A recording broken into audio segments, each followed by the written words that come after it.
So further on this now, the ANC's NEC meeting. I'm joined by Professor Mazwe Majola, who is a governance expert. Prof, good to have you once again. Thank you very much for coming on this afternoon. Is the budget going to be the straw, as you say, that breaks the GNU, right? Do you have a briefing yesterday by Newzroom Afrika and the economic cluster saying, well, as far as they are concerned, there are no limitations as to who they can speak to when it comes to this budget. They've always been speaking to other parties. They're going to continue to speak to other parties. On the other hand, the DA is saying, well, if they get into an agreement with other parties, then it breaks the arrangement that they have in the GNU.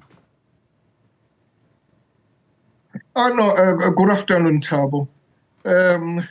Look,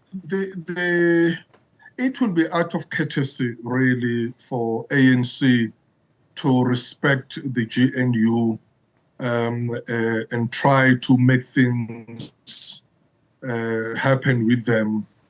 For them, this arrogance that we can speak to anyone, the question is there anyone who wants to speak to ANC?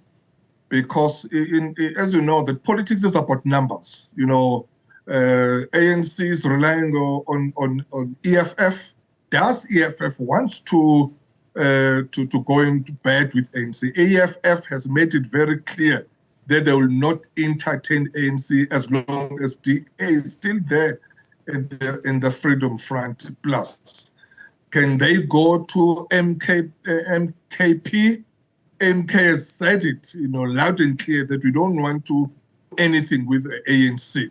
But of course, politics is politics. It doesn't mean that they cannot convince those parties to speak to them. But indeed, if they go that route, they'll destroy the GNU, because it means that DA will walk away from the GNU, and the country will go back to that instability, to that turmoil and the state of despair. Does the ANC, as the leader of government, want that? And they could go and say, look, we don't care even if maybe this can break the GNU. We'll go or will opt or will go for an option of minority government that will just govern ourselves and will ask different parties to support us as and when we need them. But again, as I'm saying, that it will really destroy what the ANC has started itself. The GNU has brought about the stability, positivity, and optimism in the whole country, and they must try their own means to keep the GNU. Of course, there will always be contentious issues. It just requires level-headed and dispassionate leadership to deal with these issues. The key word here, Thabo, is compromise. They must compromise, and there mustn't be any arrogance from either part, whether it's DA or ANC. Yeah, well, it seems there's been a revised, I suppose, list of demands for backing this particular budget. But the ones that are being reported here are demands that are seemingly looking at restructuring their whole entire economic policy. Things like scrapping of import tariffs on manufactured goods, the scrapping of the ANC's localization policy, withdrawal of the draft regulation for the NHI fund published in the Government Gazette this month, assurances that there would be no VAT increase after 2026, cabinet agreement on amendment of the Expropriation Act by the 17th of April, spending review and an audit of ghost workers in government commencing May the 1st. Do you think the ANC will be amicable to such demands? Look, whatever proposals put forward, politicians must always remember that they are there to serve the people. They are there to serve the interests of the people. If those proposals will serve the interests of the people, as the DA has been saying, that they will talk to the economic growth, to the job creation, and the whole issue of dealing with problems that we are having in South Africa. people just need bread and butter. You know, they just need to make sure that they have their interest served. So that's what is needed. We're appealing to politicians that whatever they do, it must not be by serving their own egos as individuals, that we are not going to talk to these ones. If this one they don't like, we don't care. But the big question must be, will this serve the interest of South Africans? That should be the big question here, so that at the end of the day, the people are served and serviced.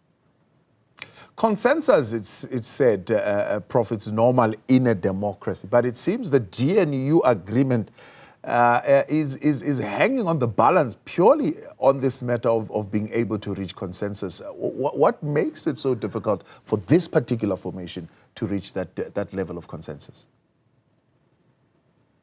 Yeah, well, it was going to be difficult. We always said this, and we always knew, because we are talking about different parties who are coming from different backgrounds, traditions, values, leadership styles. They are serving different constituencies, the interest. So it was a matter of really a forced marriage, as it has always been said. But there is something in strategy and in governance that is called collaborative competition or cooperation. It means that different parties who are enemies, or rather competitors, you know, may at times agree to work together for the sake of the progress, or for the sake of the country in certain areas, while still keeping their own identity, meaning that they don't have to, like what is happening in GNU, these people, they're still serving their own constituencies, but it's a matter of saying, let's work together for the sake of the country. So there, you really need that super or high-level collaborative communication, consultation, and as I said earlier on, the keyword is compromise, so that they know that, look, we'll always have differences, but each and every time we hit a wall, the question we must always ask, what are the interests of South Africans that we are serving as GNU? What will be the best for the country? If at least there can be, you know, if they can rely on those principles, at least it will assist a lot. Prof, I appreciate your time. Thanks so much for coming on. That's Professor Mazwe Majola, the governance expert, on those tensions around the budget, which is still hanging in the balance. So the ANC saying they are still committed to engaging with other political parties.